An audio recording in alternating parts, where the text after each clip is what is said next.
За одоо та бүхэнд Сергей Галогин гэгч зөвлөлтийн болон Оросын цуврал алуурчин хүүхэд хүчиндэгч 1986-аас 92 оны хооронд 11 хүүгнийг таслан алсан онц аюултай гэмт хэрэгтний тухай өгүүлье. Галогин ихэнх гэмт хэрэгээ хувийн гаражийнхаа дор тогтчулсан хонгил зооронд үйлдэж хохирогчтой хэрхийг тамилан зовоож учирхийлж амь насыг нэг хөнөөдөг тогтчийг нь мөчлөн хуваадаг байжээ. 1982 онд Головкин Тибери Азийн нэрэмжит хөдөө аж ахуй академик зоот техникч мэргэжлэр судалдаг гэсэн байна. Сурч байх хугацаанд нэг удаа өсвөр насны хүүхдүүдэд эвчэр дотлоос одуулсан тохиолдол гарсан. Энэ явдлаас хойш түнд өшөнзөн авах садис шин чанартай уран зөгнөлт өсөд бий болж үүнийг үргэлж гар хангалах мастурбацийн үйлдэл дагалддаг байна. Головкин өөрийг нь гомдогчтой хэрхэн харьцах учирхийлж хөнөө багтааваа хангахад өсөөддөг байна. Садист уран зөгнөлийн үеэр Головкин иш онзонгаа этгээд энэ дүр төрхийг өөртөө бий болгоно. Туранхай хар үстэй хүү эсвэл 12-аас 14 насны хүүгүнийг төсөөлөн боддог байна. Головкины цувралын анхны албан 1986 оны 4-р сард үлдэгдсэн. Дэвловскийн чиглэлийн өртөөнд Галтернээс буун хойд хэсүүжилж явахдаа 15 настай Андрей Пауловтай тааралдаа бодох толгойн сүрдүүж ойр үчирч орно үчирхийж бомбилж ялаад амьгүй цогцтой бэлгийн ажил үлдэж байжээ. Головкин 1986 оны 7 сарын 10-нд 2 сард боловсон. Пионерын лагерийн орчинд харуулж байгаад 14 настай Андрей Гуляев гэдэг хүүхдийг хотод толгойн сүрдүүж шихүүлэн ойд аваачид хүчирхийлж дараа нь бомбилсан байна. Цогцыг аимшигтай мохоор зэрэндэгдэж бэлэг эрхтэн толгойг нь таслан эвлийн хөндийг нь дотор эрхтнийг нь талаар нэг тараа хийсэн байжээ.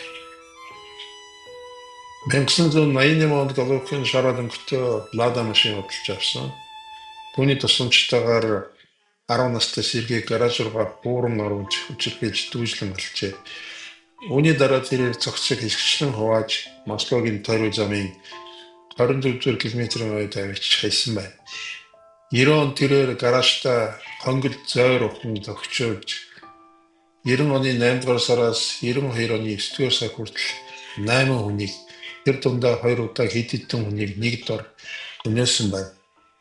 Головкин зэрэглэж төгсөн мэдүүлэгтээ 1990 онд анх хийх гэж байсан. Тэгээд зойр өгсөн гэтэл тэр зойрыг бэлгийн үйлчлэгийн хэрэгт ашиглах санаа болсон. 1991 оны 8 дугаар сард машинтайгаа явж байхад нь автобусны буудлын дээр 10 настай хүү гар өргөн зогсоогоод Горки 10 тосгон руу хөргөж өгөхийг хүссэн.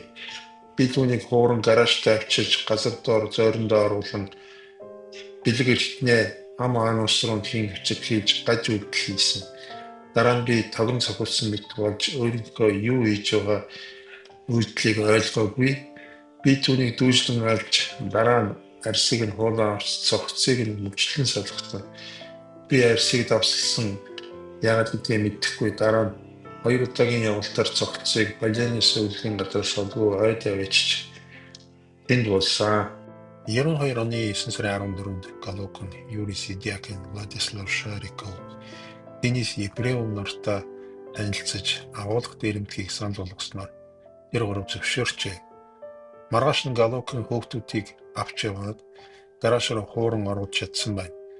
Головкин зойронд тэднийг 12 цагийн турш тамлсан байна.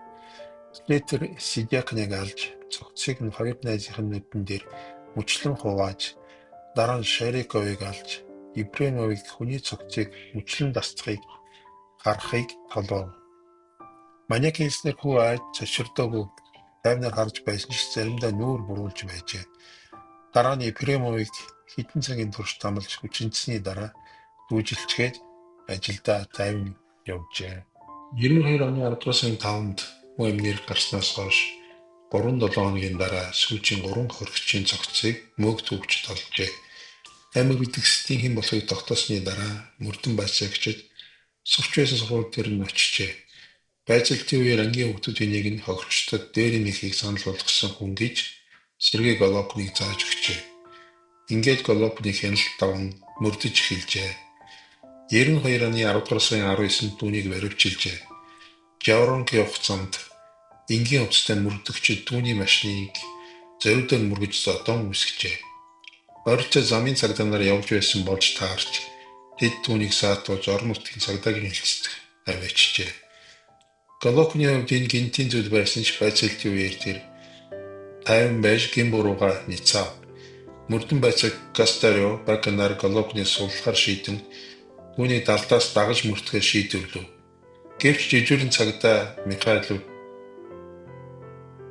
тушаал зөрчиж Голокны ганцаарчлан харжээ. Тэр ганцаараа шүнийг өнгөрөөсөн бөгөөд 10 дугаар сарын 20-ны өглөө байцаалд авахыг хүсч сүүжийн гурвалсан алгаа мөрдөн байцаагч Кастариовт хүлээсэн байна. Сергей Голокн 11 хүн амныг хүлээж мөрдөн байцаагчдад эргийн газар цогцос булсан газрыг наривчлан зааж өгсөн байна. Гэвч мөрдөн байцаагчид Голокныг адийн цовоо дүүрэгт гарсан 40 аллаад холбоотой гэдэгт итгэлтэй байдаг. Амиа алдсан 11 хүнээс 1990 оны 8 дугаар сар амь өргөцсөн ганц хүний цогцос одоогүй байна. Мөрдөн байцаалтын явцад тэрээр тун тайван байж хүн амны хэргийн талаар нэгэн хэвийн өнгөөр ярьж заримдаа хошигндог байжээ. Шүүхөр хаалттай явагдсан. Голокныг эмнэлгийн комисс Шизоид Психопатын шинж тэмдэгтээч эрүүл сарууд гэж зарлав. Өмгөөлөгч Голокны ажил сурдаг байсан газраас нь тодорхойлж байсан эрг шинж чанарыг нь дурдан хамгаалахыг оролдсон. Гэвч амжилт олоогүй. 1994 оны 10 дугаар сарын 19-нд Сергей Голокн шүүхээс цаазаар авах ял оноо. 95 оны 11 дугаар сарын сүүлчээр Оросын холбооны улсын ерөнхийлөгч Борис Ельцин өшөөр үзүүлэх хүсэлтийг нь няцаажээ. 96 оны 8 дугаар сарын 2-нд Бутирка шоронд буудан алах ялыг гүйцэтгэсэн байна. Зарим мэдээлэлээр тэрээр Оросд даалгдсан сүүжийн хүн байсан гэсэн хэдий ч бусад мэдээлэлээр Орос улсад хамгийн сүүлд 96 оны 9 дугаар сарын 2 цаазаар авах ялыг гүйцэтгэсэн байна. Сергей Голокны саалсусны дараа Оросын холбооны улсын ерөнхийлөгч Ельцины цуслангийн байшингаас 500 м-ийн зайд байсан түүний гаражийг устгажээ. Одоо тэр газар дээр хөргөчлийн дурсгалыг хүндэтгэн цэцэг тавьдаг болжээ.